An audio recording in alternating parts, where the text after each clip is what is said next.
Ayan, good morning, good morning. Narito po tayo ngayon sa Barangay Bubuin, Bayan ng Infanta. So ito po, kung napansin ninyo, ay naka-land prep na po tayo.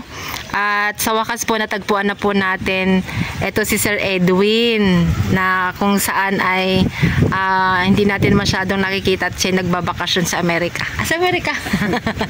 Hindi po, ayan po, ay nagbakasyon po sa kanilang probinsya. So ngayon po ay atin po siyang tatanungin po sa kanyang experience sa paggamit po ng organic fall harvest. Sir, good morning po. Good morning po din sa inyo.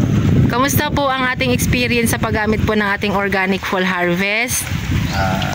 Napakaganda. Saka hindi lang talaga panghabang buhay. Pwede yung gamitin yung mga ganyang produkto. Wow. Talagang save na save tayo. Sa gastos. Sa gastos. At sa makikita mo sa yung mga panalim kung ano gusto mo i-apply lahat. Nariyan yung mga available lahat ng sa lahat ng crops. Kamusta po yung experience ninyo nitong nakaraang croppings patungkol po sa mga dati ninyong ginagamit na ngayon hindi niyo na nagagamit? Iba talaga sa ngayon. Kasi noon malaking mabigat ang timbang na yung palay. Saka malinis siya. Malusog. Hindi siya kumbaga sa maraming mga kumbaga sa tawag sa atin yung tulyabis. Ipa. O yung mga ipa, mga ganyan. Talagang siya. Kumusta po yung recovery nung pagpabayo ninyo? Mataas. 38 kilos rice. Ang isang sako. Usually po dati pala 20 lang. 27 gano'n. Di nasa mga 10 kilo mahigit ang halos. Iba kasi magaan ang bigat ang recover ng ng organic. Ay kumusta po yung since po nag-mention tayo ng organic, although ang product natin ay certified organic naman, si Organic Fall Harvest. Kumusta po yung karanasan ninyo sa kuhol? Sa kuhol naman, hindi siya masyadong nangangain pagka na-isprehan pa nung MI. Parang siyang, kumbaga parang busog siya lagi. Tamad siya. Hindi siya namamatay. Hindi siya namamatay, nagapang lang. Kasi hindi siya nangangain.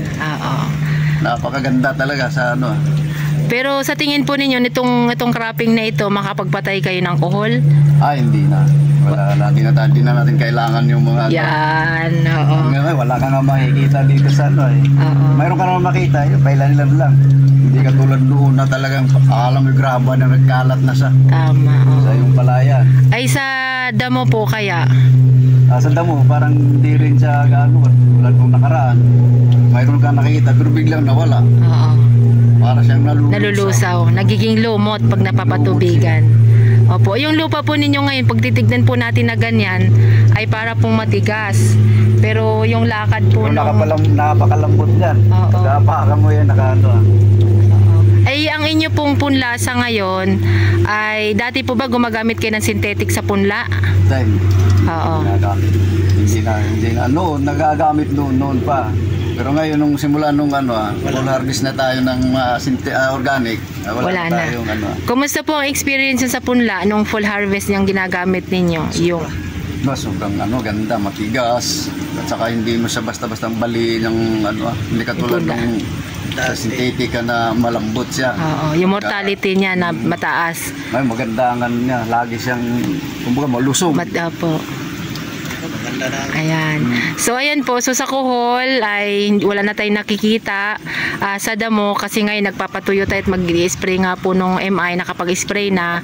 So magbababad naman na ito hanggang sa makapagpapalinang. Tanim na tayo, diretso na yun. Diretso na ang babad.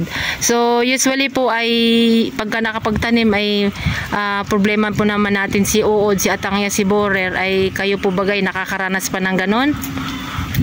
Nung nakaraan, hindi kami nakakaranas noon. May yung pailan pero naagapan doon sa binibigyan ni Boss Ricky na maganda pala yun.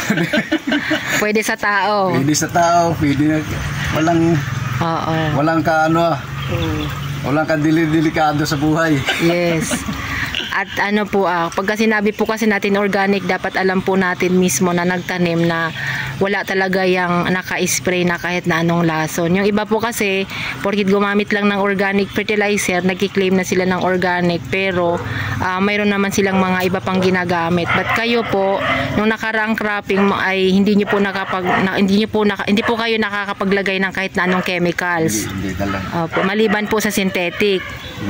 Oo. So, ayan po, maraming salamat po at kayo po yung napanayam namin. At malaking bagay po sa mga nanonood. At kayo po iniintay din nila, asan daw po yung Edwin Sumailo. hindi mawawala yun. Darito lang ako sa likod nila. Ayan po. So, ayan, antabayanan po natin guys yung mga pangyayari sa lugar na ito. At ngayon po ay naka-schedule tayo ng transplant ng May 16 tayo. 16. Apo. 12 days po yung punla at ang variety po natin ay 160. 160. Ayan. Nung nakaraan ay 218. Ngayon tayo Abangan na lang nila sa susunod. Nailan pa rin yan. Apo. Maraming salamat sir at magandang umaga po. Marami rin salamat sa lahat na nanonood. Tuloy-tuloy lang kayo. At thank you din ma'am. Sa Sir Ricky. Okay. Thank you po. Magandang umaga.